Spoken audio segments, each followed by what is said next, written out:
Hare Krishna everyone, Radhe Radhe. I hope all of you are doing well. Today I am back with another video where we are going to start with chapter 2 of Bhagavad Gita, which is contents of the Gita summarized, that is Gita ka Sar, and we will start with shlok number 1 today.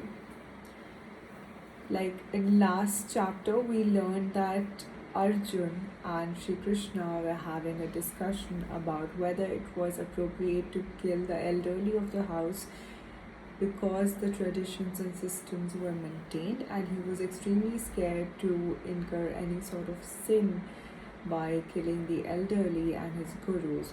So he was extremely scared to move ahead, and hence he tried to stop himself from fighting and kept his bows and arrows aside. And that was when Sri Krishna starts with telling him about life and everything else that we are going to cover in chapter 2. So let's start with shloka number 1, which goes like Sanjaya Uvacha Tam Tatha Kripayavistam Ashrupurna Kulekshanam Visidantam Idam Vakyam Uvacha Madhusudanaha,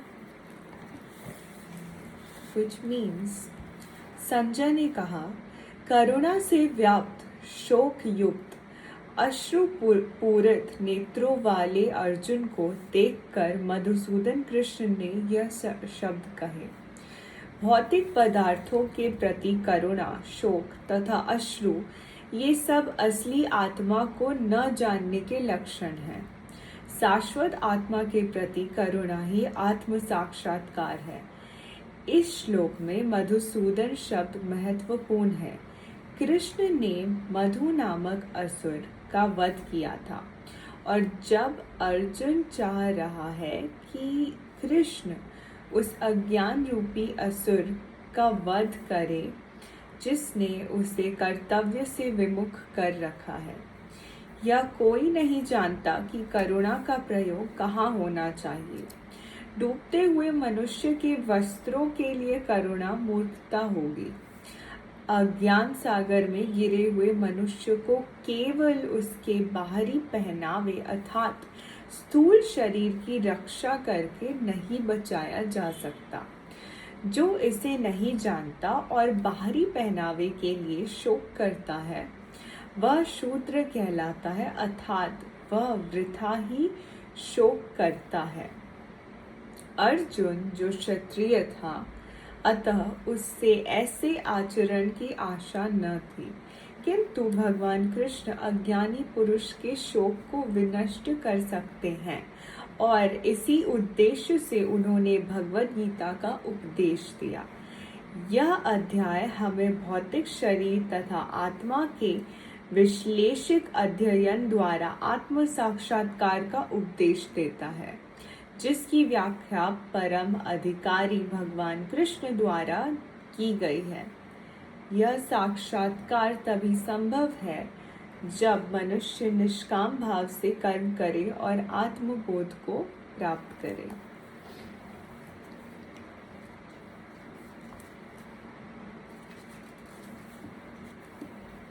So here it means this is going to be a slightly complex passage where here it is being talked about that ignorance or unawareness of the real self, that is the soul or part and parcel of God, can be something that is extremely difficult. How do I explain this to you? This is actually a little complex.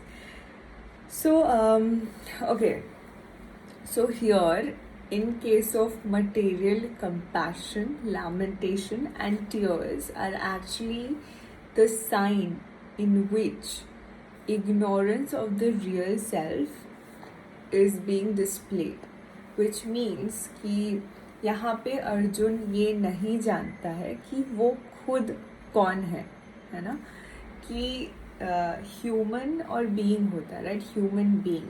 तो human is तो our body, but who is the being, who is that I, who is, when we ask that question, who am I, we come to a place of answer where it says that we are part and parcel of God himself, so वहाँ पे जो soul है, soul is the I, and soul is a part of the supreme soul, that is God himself. For example, just imagine that if God is the ocean and we take one drop out and put it in another box, and that box being the body, it can be any body, it can be body of an animal, body of a human being, but that drop, that essence that we put from the ocean to that box, उसका composition और ocean का composition same रहेगा, right?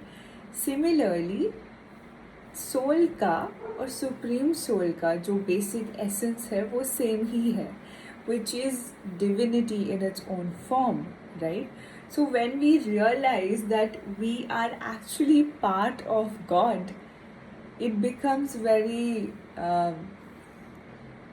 beautiful to be able to understand that we are so closely connected to God and that He is never away from us. Similarly, जब वो that one drop, ऐसे ही बहुत सारे drops हर किसी boxes में अलग अलग हम डाल दे, अलग अलग शेप और साइज के बॉक्सेस में, बट एट द एंड वो अंदर उसके बॉक्स के अंदर जो है, that is the main being, right? That is the main soul, that is the life form, that is the life force. बिना उसके that box does not have anything. For example, I have my body, I am speaking. Now who is speaking? The soul is speaking. The soul is speaking to other souls.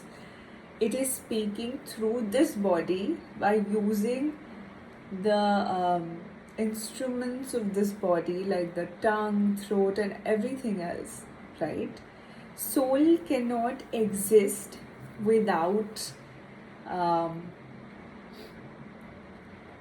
I would say soul cannot express without Maya. For example,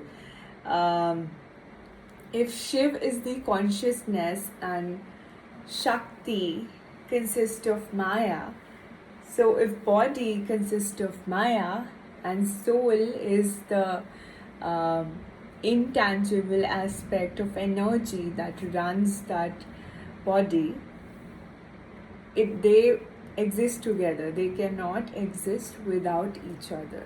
Else, if the soul leaves the body, that is when you say that that person has died, because the being is no more there. So it just becomes a human. It just becomes the body.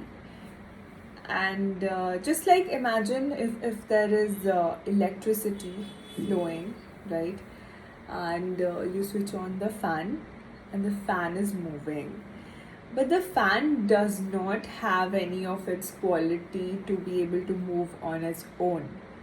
It is the electricity that is moving the fan, and it's the electricity, the energy that gives life to the fan, right? That gives momentum through the fan.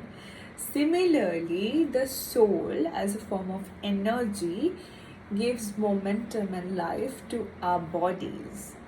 And exactly, so we are experiencing everything as a soul in a body and meeting the same soul in another bodies. It's just that there are several gifts, and inside that it's the same thing, it's the same essence and energy, just wrapped in different papers and ribbons. That's all. That's how it is. That's how all of us are. So it is our bodies that connect to our personal ego, which gives us a specific name or like specific labels and tags and limits us. Whereas when we move more closer towards God consciousness, we break away from this and we start seeing everyone as just a soul, as a part of the divine. Now, here Sri Krishna is saying that compassion for a soul is self realization. For example, if a soul has been sleeping to its own reality, if a soul has not yet realized who they are to break away from the cycle of life and death, and haven't yet realized who God is, that is a place of ignorance, and that is a sad place to be in. So that is where we need to have more compassion for the soul and not just for the material body. So here Arjuna calls Sri Krishna as Madhusudana because Sri Krishna had killed a demon called Madhu, and here Arjuna wants Sri Krishna to take away Arjuna's misunderstanding, which was stopping him from continuing to do his duty. So here we all have a lot of compassion, but we just don't know where to apply it. For example, if a man is drowning, we will not have compassion for the clothes that he's wearing that is going to drown, right? So this is exactly what Sri Krishna says, that any sort of lamentation that has to do with a material body is nothing but stupidity, because the whole concept of Maya is changing, transition, always evolving, and it's never the same. It will form, it will break, and then it will form again. Whereas the soul is constant. It cannot be born. Because it was not born, it cannot be destroyed. The same as the principle of energy, that energy cannot be created and it cannot be destroyed. So soul is actually energy in its deepest form. So then what happens is Arjuna, being a Kshatriya, Sri Krishna was a little surprised that his conduct was very unexpected, because he was a Kshatriya and this was not expected out of him, to become lost in material lamentation and material ignorance. So Sri Krishna decides to remove his ignorance by self-realization, and that is the only thing that can bring us above the material body and bring us closer to the spirit soul. And at the same time, it can only happen if there is a realization of self. That is, realization of self is basically knowing that you and the divine God are not different, and there is no other, that it is all one. You are part and parcel of the God, hence your body is like a temple, and inside it stays God in his different form of expression. That is self-realization, when you understand that God and you are not different, but it's just one. And that is the concept of Advaita. So here, like I had told about human being, the being is the soul, and that is the part and parcel of God in us that gives us life force. And it's very beautiful how we are all so deeply connected with God, but somehow we keep looking for him outside of us when he is actually inside. And sometimes all we have to do is just go into this deep meditative state to be able to feel his presence, the bliss and the peace that comes from self-realization is something that I cannot yet tell, because I don't know what it feels like exactly.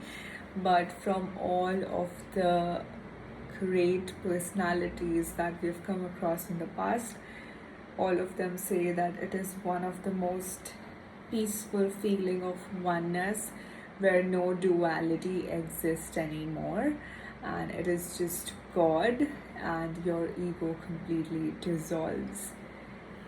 Okay, so enough for today's learning. Tomorrow I will be back with Shloka 2, which is a really big shloka and has a lot of details on what soul is, what life is, and several other aspects related to it.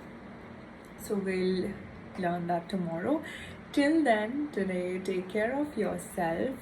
Hare Krishna, Radhe Radhe, and please share my videos, and at the same time subscribe to the channel.